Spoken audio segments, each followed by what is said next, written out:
some Bruins will be back next year, but why are we still unsure about Aday Mara's status for 25-26? Is he coming back?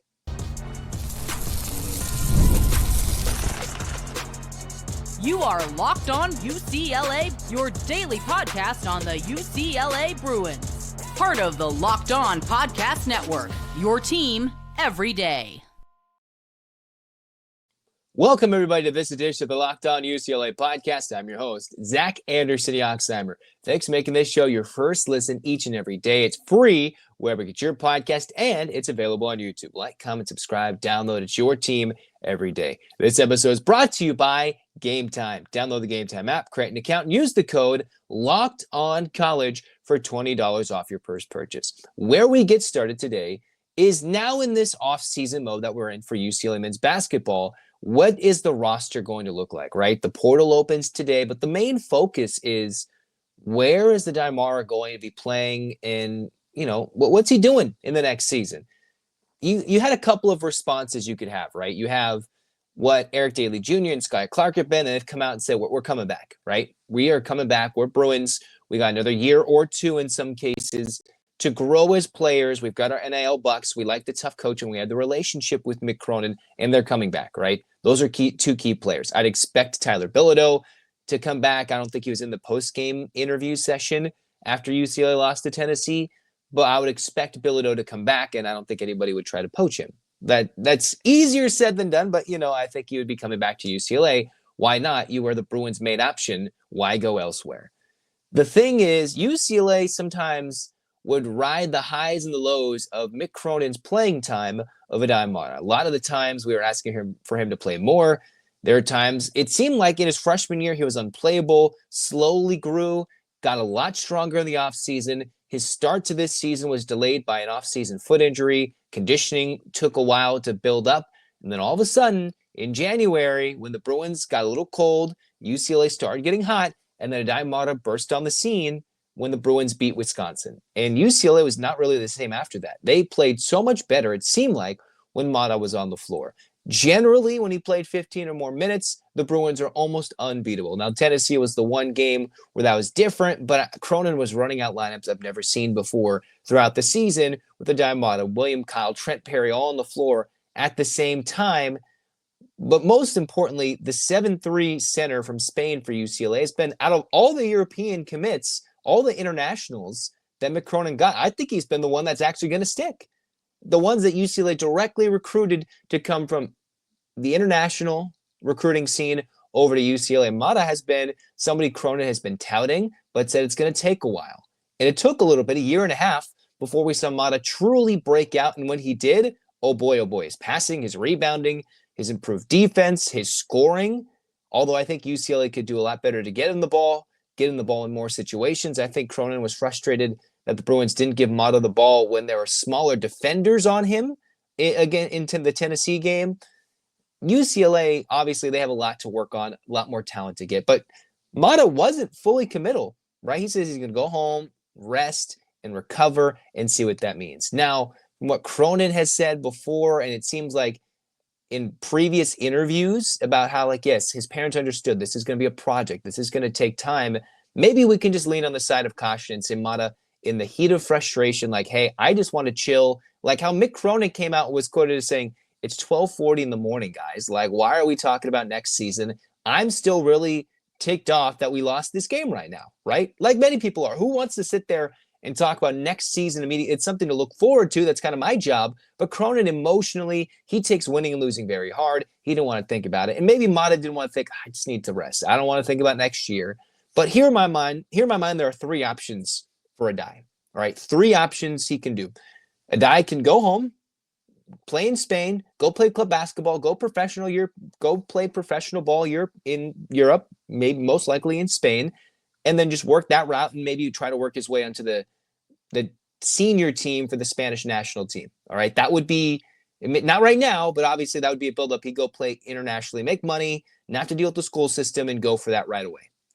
Two, somebody else seizes the opportunity and say, hey, Cronin, you didn't play Aday a lot. Let's go throw some money at him, NIL-wise, and say, hey, look, the Big Ten's made of big centers. We need multiple. And they can go bring him in the portal. Now, there's not been those rumors. That's not necessarily been the truth. But obviously, if there's an opportunity, right, somebody's going to go after that, and they'll figure it out. Now, Daimar's not in the portal. But in this game that we play, you're telling me that tampering isn't an issue? You're telling me that guys aren't going to try and make a phone call and see, hey, where's his head's at? Finding it, they'll find ways to circumnavigate the system and maybe make some phone calls for a Daimara. Okay, if that's even an option. So 1 is he goes home and stays there. 2, he goes somewhere else in the portal. 3, which I think is a very likely option, the most likely option, that he returns. He would return to UCLA, continue his development, where he is still a truly prized recruit in Mick Cronin's eyes, considering all the other guys got run off. They got replaced in the portal. UCLA would not run off a Daimata, right? They need more in addition to him. They need to utilize him more, but that does not mean they will get rid of him. Still, slightly concerning that where you get the Bruins who are like, hey, we're coming back. We're coming back. We want to run this back. And while we don't know what the roster will look like, we're going to run this back and be some leaders like Sky Clark, like Eric Daly Jr. I'd expect Bilodeau to be the same. I would think Sebastian Max in that camp. But of course, UCLA needs to significantly improve the backcourt because Tennessee ran around with Chaz Lanier and Zakai Ziegler. And that was all they needed with some strong defense to beat the Bruins in the second round of the NCAA tournament, right? That's really all they needed, and some physical bodies to push Aday, push the Bruins out, and the Bruins simply couldn't handle it in the NCAA tournament. So they need to improve in the backcourt, but retaining Aday Mata is crucial. We saw the numbers when he played 15 or more minutes. The Bruins were undefeated heading into the second round of the NCAA tournament. Undefeated. All right. Now, keeping him healthy, you got to go get some other bigs. You got to go look and see who's out there who can utilize maybe the weird JUCO rules. If there's still a redshirt senior out there somehow with COVID eligibility, although I think we've run out of 99% of those players, we're going to start seeing younger guys come out and be transfer portal targets. All right. We're not going to see as much of the 23, 24, 25-year-olds because I think most of the COVID years have all been lost, barring an injury redshirt or two, right? There's nobody left unless you're maybe like somebody who's like Cam Rising who came back for that year and got hurt, right? There's going to be different ways for players to get targeted. So Aday, him not being fully committed, that is a source of concern heading to the opening day of the portal. Now, there's been no reports, zero, that he is heading to the portal. It is just always an option for anybody who says they're coming back, who got no playing time, like Dominic Harris, guys who might lose their spots. Dylan Andrews would come to mind. Maybe Mick Cronin moves on from Sebastian Mack. And then you're like, hey, what about those 3 red shirts UCLA had this year? Eric Franey, Brandon Williams, Devin Williams. Are those the guys that come in? Is that the 6'11" center UCLA doesn't need to target in the portal? Devin Williams got stronger, and that's all you have to use. You don't have to go so hard to replace something you don't have. You just waited for a guy to get stronger after a full season. Things to look out for Mick Cronin. All right, now we'll go after more specific transfer portal targets in the week leading up to this full transfer portal crazy saga, right? Last year, UCLA signed 6 in the transfer portal. I highly doubt they get as many as 6, but there are lots of coaching changes in big spots, maybe some key high school recruiter too that are still unsigned, namely Braden Burries, right? Burries would be a great get, but I'm not sure if he's leaning UCLA at this moment. There's a lot of things UCLA can do to improve their team, but it's the first day of the offseason for the Bruins. If you don't include the Sunday and everything, keep your own players. And I think Cronin has in mind what he wants. Do they have the NIL to get it? And does he have the wherewithal to keep his players? Okay, which ones does he want to keep? I think he knows. But it starts with Aday Mata, where there's no official rumblings that he's leaving, but he wasn't very committal in the fact that he said, I'm going home and resting, which is okay. We all get ticked off and need resting after an immediate loss in the NCAA tournament. We all get that, but we'll figure out what's next. Speaking of moving on, though, the UCLA women are in the Sweet 16 yet again, except the expectations are higher, and ending your season in the Sweet 16 would be a massive disappointment. But let's recap Lauren Bett's big day in the second round against Richmond and who they're facing off against in Ole Miss next on Locked On UCLA.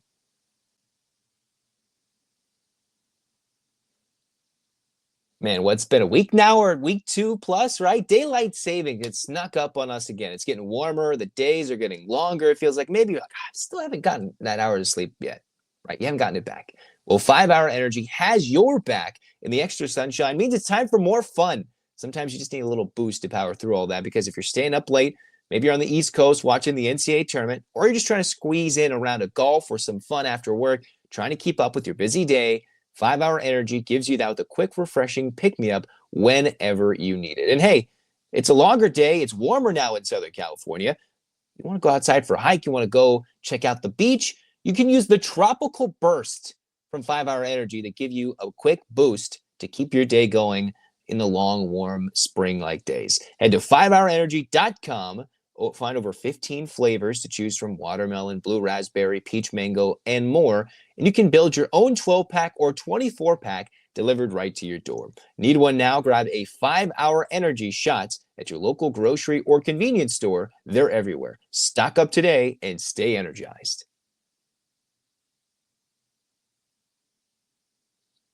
All right, cruising on to round 2, segment 2, whatever it needs to be. The UCLA women have advanced to the Sweet 16 now for the 3rd consecutive season. All right. They have found themselves, after missing the tournament, going in the WNIT. Charisma Osborne and the Bruins revitalized the program, turning into one that nearly took down South Carolina in Columbia a few seasons ago, only to see their season end against them in the Sweet 16. Last year, being one of the better teams in the country, but falling short to the defending champions at the time, LSU, in the Sweet 16. This year, maybe they're not the clear favorite, but they are a clear contender in the NCAA tournament to win a national championship. Now, I think a lot of eyes are elsewhere. They're looking at the way UConn's playing. Everybody and all the commercials have their eyes on Juju Watkins and what she can do for USC. South Carolina is on a dominant, hey, everybody's disrespecting us path, whether it's Don Staley saying we don't have the number 1 overall seed. They literally filmed a commercial for South Carolina about how they are being disrespected. Have you seen that during the NCAA tournament? How they're disrespecting South Carolina? Ridiculous. Oh, by the way, there's Texas, a 1 seed. Everybody thinks Notre Dame is a 3 seed. Just got a little cold at the end of the year. They're healthy after the first couple rounds. If Olivia Miles is healthy enough to continue and play well in the rest of the tournament, they're expected to be a lower seeded team that can go on a run.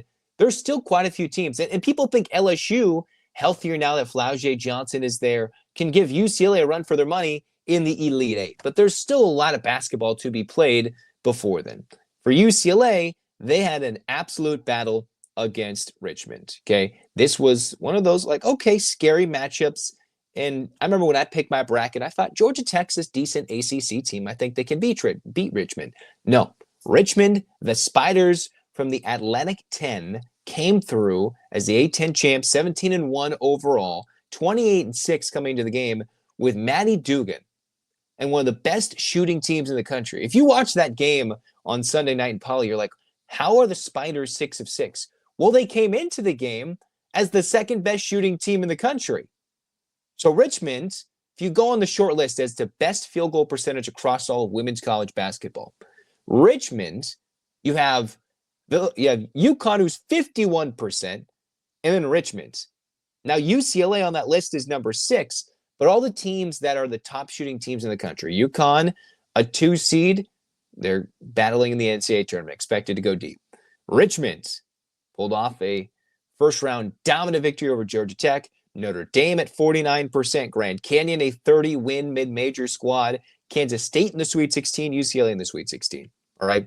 So the top 6 teams, top 7 teams, if you really get down to it, all tournament teams, all teams that were either capable of winning a game in the NCAA tournament or, like Grand Canyon, had 30 wins and the longest active winning streak in the country before their season ended.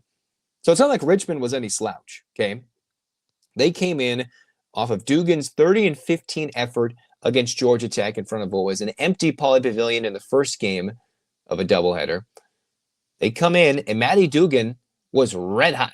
I thought UCLA might be okay when they lobbed it to Lauren Betts and got an easy bucket. No, Richmond in that first quarter came to play. They shot 72%, hit their 2 threes, and were not missing.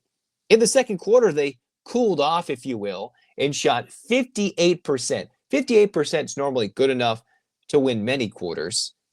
Overall, in the first half, they went 4 of 7 from 3. That's normally enough for the Spiders, who had a good motion offense, rotating on a curl, getting wide open backdoor cuts for layups, which is something future opponents UCLA could face in the Sweet 16 and beyond can exploit. The difference is they have Dugan, who is a player that can get the rebounds and shoot from deep, and played her absolute heart out to maybe make this one a game. In the end, the Bruins were too much because Richmond had zero size to compete with Lauren Betts. Now, you have to give Dugan her props. 27 points, 7 assists, 2 blocks, 6 rebounds, a superhuman individual effort. Rachel Olstrom with 18 points on good shooting. You had Addie Budnick on 10 points. But it was the other players that just couldn't make as much happen late in the game. When they were shooting 70%, they regressed down to 51%. Still dominant, still right around their season average, but their three-point shooting wasn't as good. They were 8 of 19, which is a good number usually for UCLA, but Richmond needed to have a superhuman effort to win this game. And I thought Richmond would give UCLA a game. They did, leading after the first quarter. This game was tied heading into halftime, and the Bruins then flipped a switch. They flipped a switch, and all of a sudden, this wasn't the same UCLA team, okay, in a good way. They found Lauren Betts, gave her the ball. Lauren Betts, you're seeing her ranking among all the best UCLA centers all-time, basketball, men's and women's. The people are talking how dominant she is because of her footwork, everything from how she's transformed as a player, as a person. If you didn't read the ESPN story about what she's gone through the last 2 years, I would highly encourage it. And I'm not diving into that right now, but a great article. They talked about it during the broadcast of how she had to overcome a lot from being as a kid growing up into the star she's become today. 30 points, 14 rebounds, 4 assists, couple of blocks, and a steal in 32 minutes. 14 of 17 shooting. She missed 3 shots. And if UCLA was better at getting her the basketball, like much better, she could have like 40 points. Could have had 40 points in this game. UCLA, Lauren Betts could average, I think, in my mind, although defenses have found ways to stop her from getting the ball or harass her in the paint defensively. If they were better at getting her the basketball, she could average a lot more than her 19 and 9. But they do struggle. Here, Kiki Rice, 23 points, 7 assists, couple of rebounds, was really good, was lights out from 3, 4 of 6. That's not normally a Kiki Rice thing, but with them triple teaming, double teaming, packing the paint, that left UCLA shooters open, and Kiki Rice led the charge with that second half 3-point shooting, and the Bruins just absolutely wiped the floor with the Spiders. They squashed the bug and said, get out of here. UCLA outscored Richmond 29-7 in that third quarter and just looked absolutely dominant in doing so. Getting Lauren Betts the basketball, Kiki Rice doing great things. This is the same team that last year, when hosting the second round as a 2 seed, played Creighton, right? Similar record as Richmond, just a 7 seed versus a 1 to an 8 seed like this one was. Creighton came out leading at half versus UCLA by 8. So a similar type battle, although the Bruins weren't trailing in this game at the half. And it took a Lauren Betts, Kiki Rice turnaround in the second half to not get upset, and they advanced to the Sweet 16. This one, it just felt like UCLA wasn't nervous. Last year, maybe they had some nerves. They were learning how to be good, how to be great. This year, it was like, okay, they gave us our best shot, and they're tied. And one thing that was great about the Bruins in this game, it's plagued them the entire season, turnovers. UCLA had only 5 turnovers in this game compared to 25 assists. In this game, Richmond, 14 turnovers. That was a lot of the difference, right? In this game, UCLA scored 17 points off turnovers. Richmond scored 6. A game the Bruins won 84-67. The Bruins were able to grab some rebounds. After Richmond dominated the boards early, UCLA plus 12 in the rebounding category. Points in the paint, UCLA was scoring that. Second chance points, 27 second chance points. And UCLA hit more threes than Richmond. Richmond was a team that came in, wanted to shoot a lot of threes, make a lot of threes.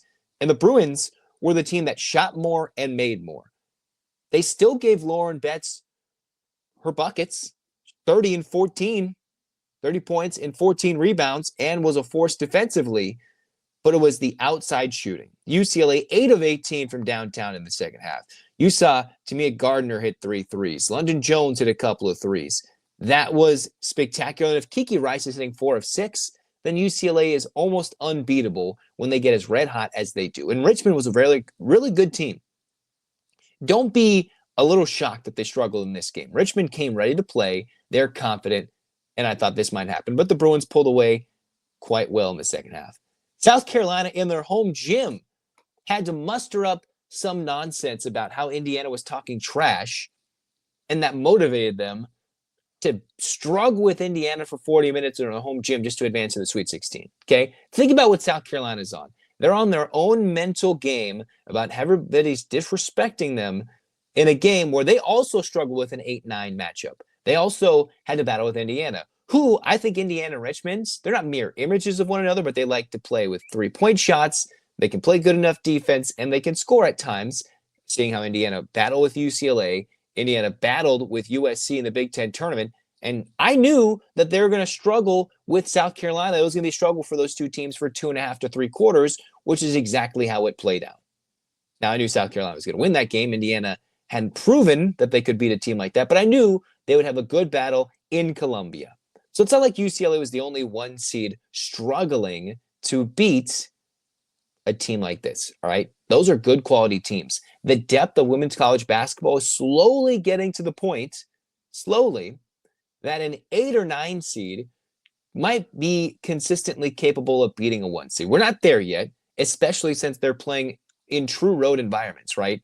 It's not like a team like Richmond was going to come across the country and beat UCLA in their home gym, or Indiana was going to do the same thing in a packed-out house in South Carolina. That was not going to happen. But we're getting to the point where those games are matchup-based and pretty close. Creighton almost did it to UCLA last year. Richmond hung for 20 minutes.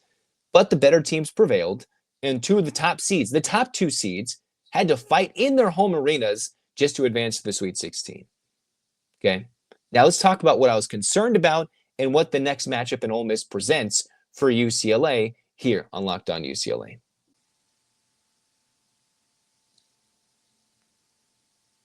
Imagine watching your favorite team live. There's nothing like feeling the energy of the crowd, witnessing those unforgettable moments, and experiencing a big game in person. That's one of my favorite things to do. It's not the same watching it on TV. It's not the same. So getting tickets shouldn't be stressful, all right? You shouldn't be worried, where am I going to go? Am I going to sit? Are they real? Where am I sitting? Am I going to sit behind a pole? That's where Game Time comes in. You can get those last-minute tickets at unbeatable prices, all right? Game Time Picks is the curation that makes it easier to find better value for tickets to sports, concerts, comedy, theater, whatever is your choosing, whatever is your pleasure. For me, I've used Game Time for some of the biggest games I've gone to, whether I was in New York, going to a lot of East Coast venues. Maybe it was like getting a big-time ticket to a postseason game for the Dodgers in October. I used Game Time multiple times, and they've come through for me, and they will come through for you. It'll give you that peace of mind so you can see where you're sitting before you buy. There's no surprise fees and a lowest price guarantee you can book with total confidence right there. Take guess we're going to buy tickets with Game Time. Download the Game Time app, create an account, use the code LOCKEDONCollege for $20 off your first purchase. That's LOCKEDONCOLLEGE for $20 off. Locked On College. Download Game Time today. Last minute tickets, lowest price guaranteed. The NCAA tournament is here, and so is the Bracket Breakdown. Locked On Podcast Network and Amazon Fire TV channels are teaming up to deliver NCAA tournament coverage like never before. Watch studio shows featuring former players and Locked On's local experts as they guide you through every upset, buzzer beater, and bracket matchup. Stream it all for free on Amazon Fire TV channel. Search Bracket Breakdown to see it all for free. It's your team every day.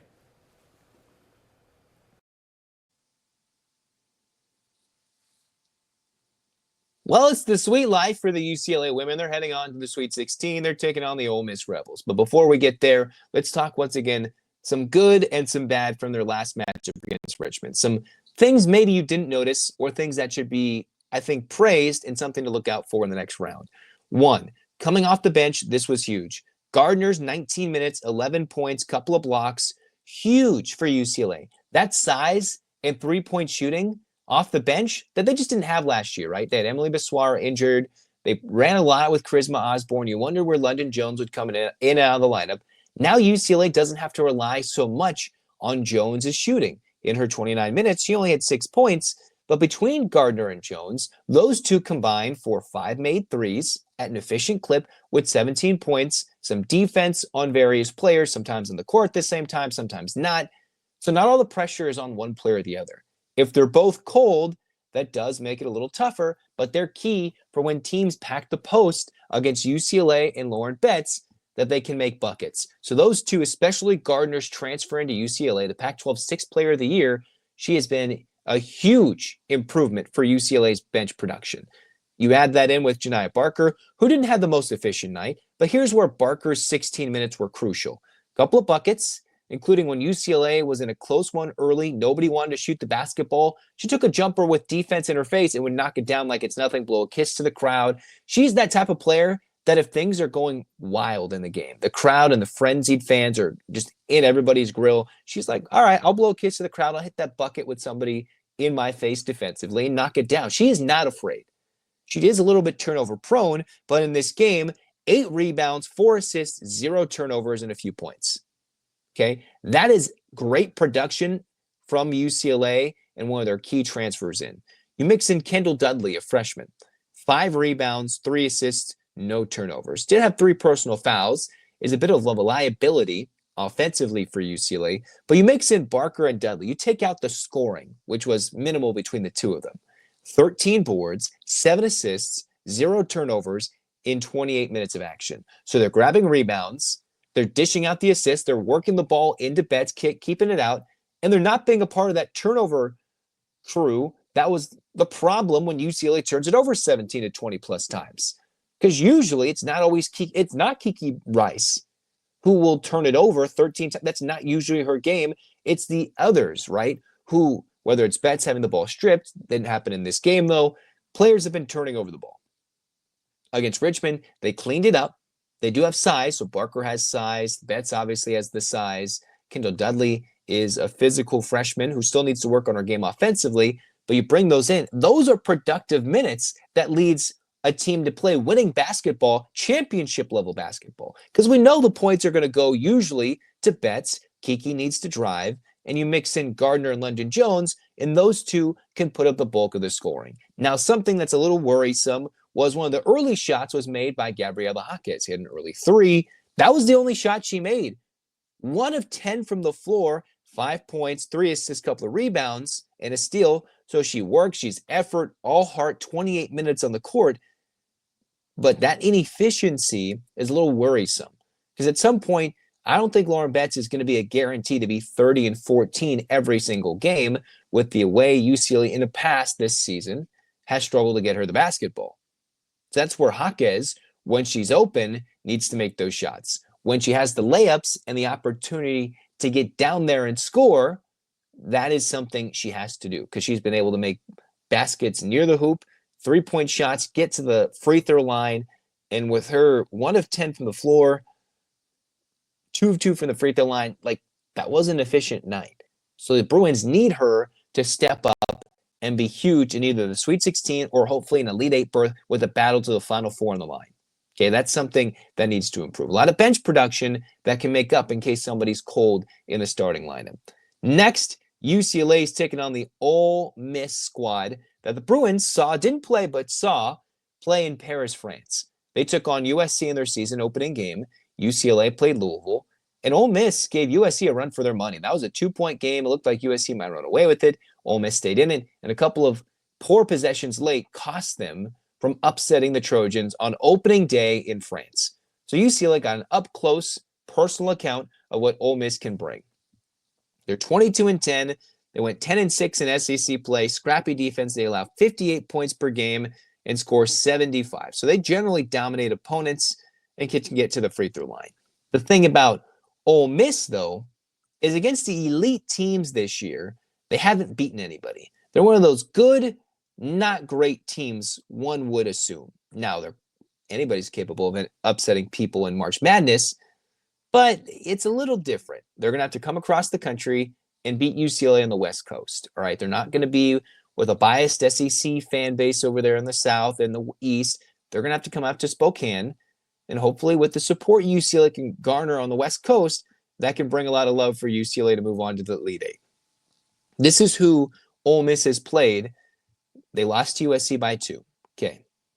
UConn, they played in the Bahamas. They lost by 13. It was a game they were down big early against UConn, had a great third quarter, and then UConn pulled away late. So they were competitive with UConn. So this is not a team that will go away quickly. This is most likely a 4-quarter battle against Ole Miss.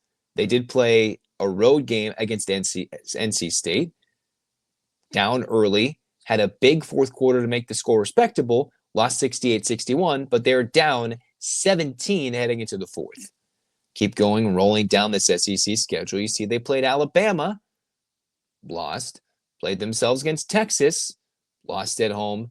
You mix in the one win against Kentucky, but who was one of the SEC teams that got upset in the second round? Kentucky. Okay. Against Tennessee, lost. Against South Carolina, lost. Beat LSU on the road in a big comeback, but LSU wasn't playing with Flash Johnson. And that was in the regular season finale when LSU had a huge lead and blew that without one of their best players on the floor. So their biggest win this year has come when the other team's opposing player, one of their 2 best players, did not play and blew a big lead. So they haven't beaten a lot of great teams, and the one big team in the SEC they beat, Vandy. I believe Vandy got upset early. Kentucky got upset early. So I'm not really painting the picture well there. So this is a very winnable matchup for the Bruins, but they are scrappy enough Ole Miss that we could see something similar to what Richmond brought in this game.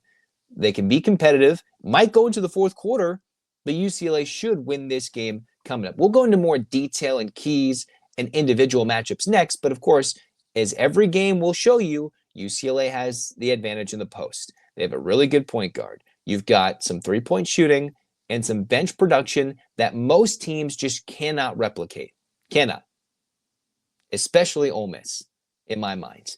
Now, there's going to be more I can talk about, but in my mind, just the depth the Bruins play with, it's going to be a little different, okay? You mix and match. Some teams can get some big-time March moments. It's just that UCLA, you bring out, the starting 5 has been pretty consistent now for a little bit. We can bring out somebody who can score 10 points, either Gardiner or Barker. You know, it's just a continued battle. And UCLA should find themselves in the Elite 8. We'll talk more about it next on Locked On UCLA. That's why you like, comment, subscribe, download. We'll follow the women's team on their journey through March into April, hopefully, and maybe they can get to their program's first Final Four in the NCAA era. Until then, 8 clap time, baby. And 1, 2, 3, 4, 5, 6, 7, 8. UCLA. UCLA, fight, fight, fight. This has been Locked On UCLA. Zach signing off. Go Bruins.